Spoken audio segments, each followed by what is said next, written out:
can I give you one more example that's kind of corny? Please do. Please. Okay. It comes down to the difference between how Holly processes the world, how I process the world. She used to tell me all the time, you're an overthinker, you're an overthinker, you're an overthinker. And she wasn't saying it mean, she was just trying to help me. And then one day she said, but you know what? I'm an underthinker. She's like, it's good that you think about 3 stages ahead. That's really good for our family.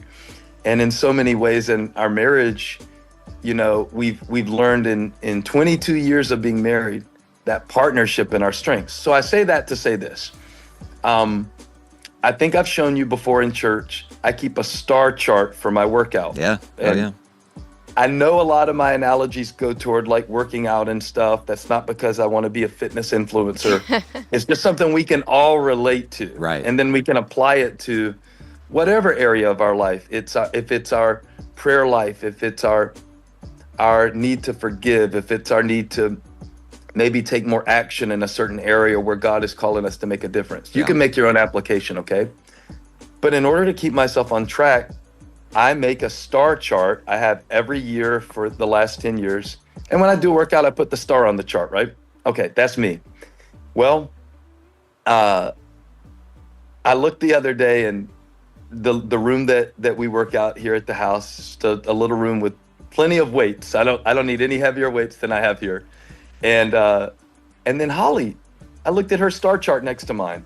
Now that girl never in her life would have made a star chart if it weren't for me. Push it like, hey, get this star chart. It'll help you. Because it's not like I'm telling her you need to work out, but in order to help her reinforce what she already knows she wants to do and needs to do more. Right.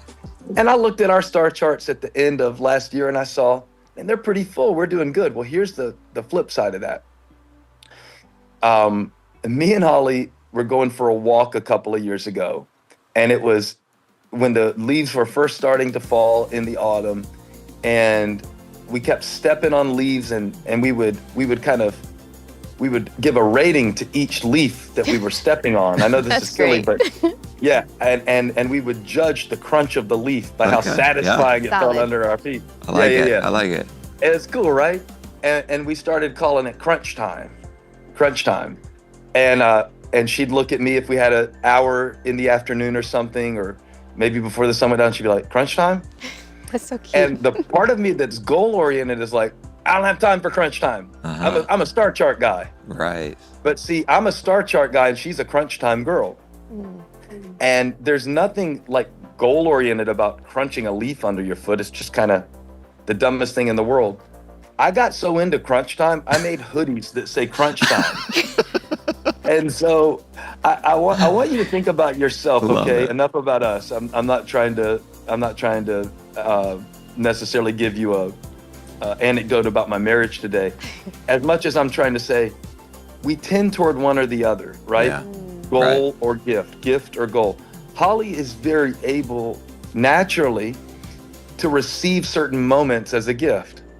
She's able to look at a bird and find beauty in the bird and tell me what kind of bird it is. My mind is like, I wonder if I could put that bird in a sermon. You know, they that wait on the Lord, they'll be like wings of eagles. Maybe I could preach that Sunday, right? It's goal. Yeah. So you could put it in the chat if you want to, goal or gift. Neither is bad. Yeah, neither is bad. It's not like Holly's holier than me, because again, she looks at me and is like, thank you for helping me be disciplined in this thing. I feel better when I'm working out. She appreciates my star chart, but I need her crunch time. Yeah. I love it. And I need her to help me say, like, we're going on a walk. There is no goal. We're not trying to beat a record. We're not even counting our steps.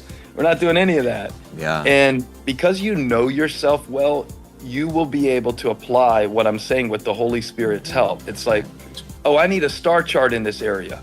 Yeah. I need some discipline, some accountability. I'm going to read my Bible reading plan, but I need to do it with someone. I need some way to make sure I'm going to show up for that, because I want to, but it's hard for me to. Right. And everywhere in your life that you struggle, this year I want you to put a support system around that area. This is what I need to do, and this is what I need to build into my life so that I'm going to be confronted with that responsibility, and I'm going to be able to access the resources to follow through. Yeah.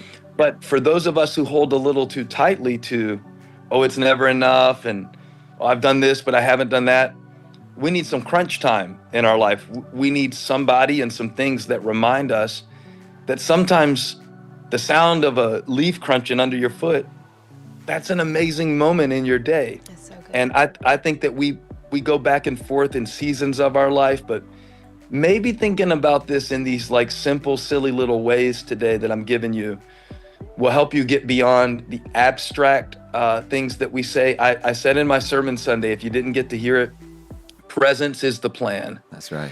And I was talking about where God meets you.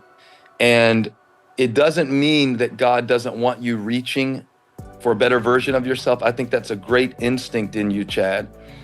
But I don't think you get to that better version of yourself without accepting the current version of yourself and knowing that God welcomes all of that.